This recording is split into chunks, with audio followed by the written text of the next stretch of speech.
Well, hello there. It's Alberto bringing you Abalone podcast. So today's topic is going to be FortBragg, California 2021 review. So we're going to be giving a highlight and review of the entire year of 2021 of some of the most important events that have happened last year. So let's start off. I'm going to try to keep it short and simple.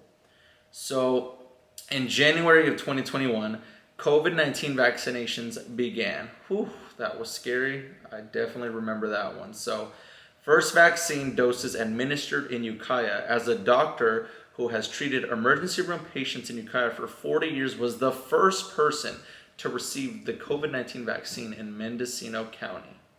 All right.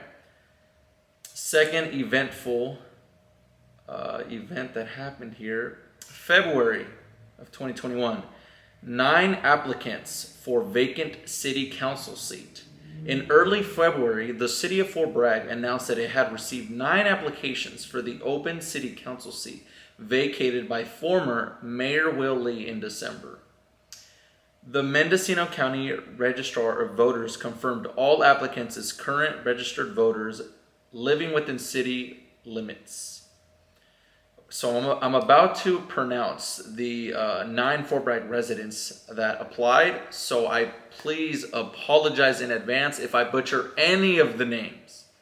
Okay. The 9 Fort Bragg residents were Mikael Blaisdell, Nathan Maxwell Can, Catherine A. Hart, Robert J. Jorgensen, I know I'm going to butcher this one, Mary Rose Kazarorski. I know I butchered it. I apologize. Marcia Rafanan Medlin, Scott M. Menzies, Scott Tubbold, and Eva Von Barr. I do apologize for the millionth time if I butchered or mispronounced any of those names. Sorry, guys. The Fort Bragg City Council held a special meeting on Tuesday, February 16th of 2021 to conduct a public interviews of the 9 applicants. After more than 3 hours of interviews, Mayor Norvell announced that Marcia Rafanan Medlin, a Sherwood Valley Band of Pomo Indian members and frequent contributor at City Council meetings, would be the new City Council member. Medlin is a mother of 2, a manager at Noyo Fish Company, and her list of references for the position included former Mayor Lee. So, right here, third event, March, auto shop destroyed. So, Gordon's Auto Service, owned by Fernando Gordon of Fort Bragg, a longtime local auto shop, was destroyed in a fire early Sunday morning, March 14th. That was scary. That was, I remember that. I obviously was not there during the fire or witnessed it, but I remember waking up early that morning, and as I perused around town, I drove past that street. I saw the entire building gone, charred. I didn't even know what to say. I mean, it was just a sight. I mean, the whole building was almost gone, and it was completely charred, including the vehicles in the building. But most importantly is that no one was hurt, everybody was safe, and it just sucks to see such a long-term local business go out in flames like that. May of 2021, water emergency. The city declared a stage 1 water emergency during the first city council meeting in Town Hall since July of 2020. The city has requested a 10% reduction in use by residents, as Mayor Norvell pointed out that in 2020, when the city asked residents to make a 10% reduction, the city saw a 12% reduction. Good job, guys.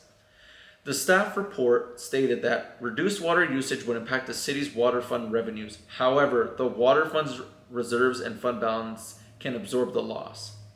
A small reduction now may mitigate the necessity of more significant mandatory water conservation measures in the future that would have a greater impact on revenue. Mayor Norvell moved to adopt the resolution, and Peters seconded it. It was passed unanimously 4-0. June of 2021. Graduations celebrated. The Fort Bragg High School class of 2021 may not have had the most normal of high school experiences, but they graduated together on June 11th in the stadium at FortBragg High School following a parade through town. Amongst so many uncertainties, the students finally came together with teachers, family, and friends watching something that seemed almost impossible when the school year began. So, congratulations to all the graduates of last year. July of 2021.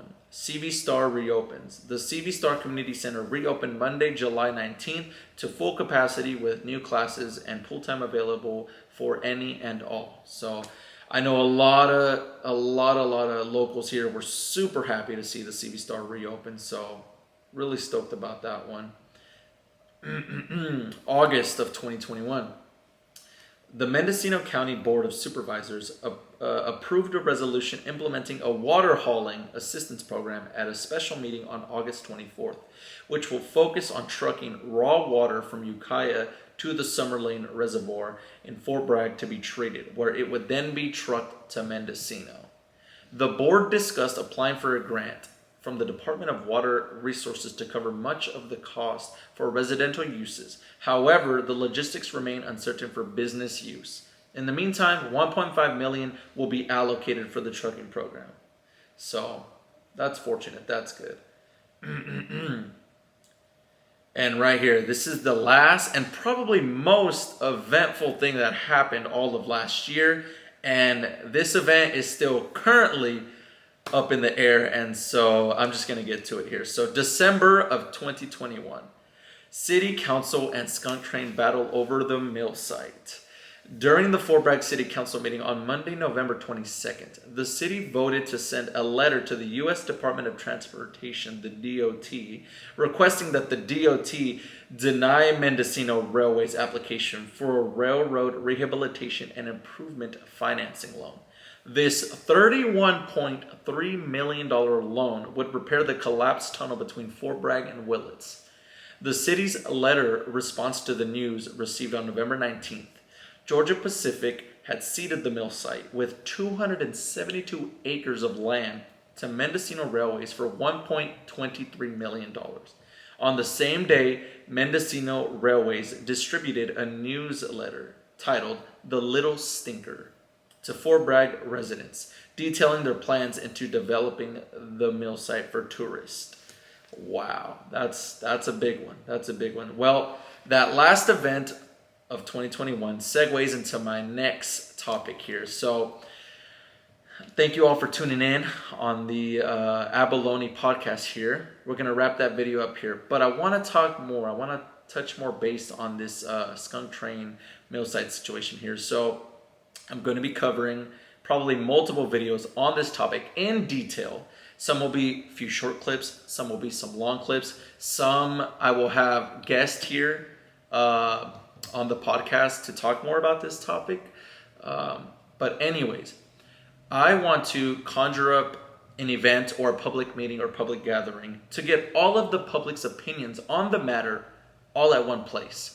So I want to schedule it. My goal is to schedule this public meeting all within 4 weeks or less. So at some time within less than a month, I want to conjure up a gigantic meeting of all the locals, the citizens, together at any location here in FortBragg, California.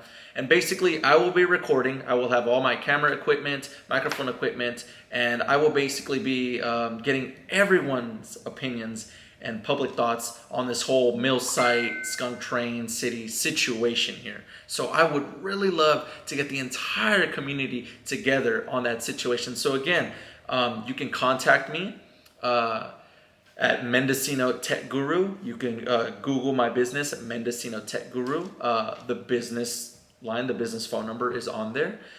If you have my direct Facebook, it's Alberto Aldaco. You can message me there. There's multiple ways to get a hold of me. I'm the easiest guy to get a hold of. You can even message me here on YouTube at the Abalone Podcast. Or you can email me at abalonepodcast@gmail.com. Or even email my other business email, mendocinotechguru@gmail.com. So again, I just want to get the entire public all in one place for a big event, a big gathering, and I want to live interview everybody with, like I said, my recording equipment, video equipment, microphone equipment, and I'm going to be interviewing everybody and get everyone's thoughts and opinions on this whole mill site situation. So please let me know if you guys are interested in something like that, and maybe us as a community can plan that day together. So again, email, call, text, Facebook, just get a hold of me and we can all plan this big day together. So hopefully we can make that happen, and thank you guys for staying for this kind of lengthy video, and tune in next time for the Abalone podcast. Take care.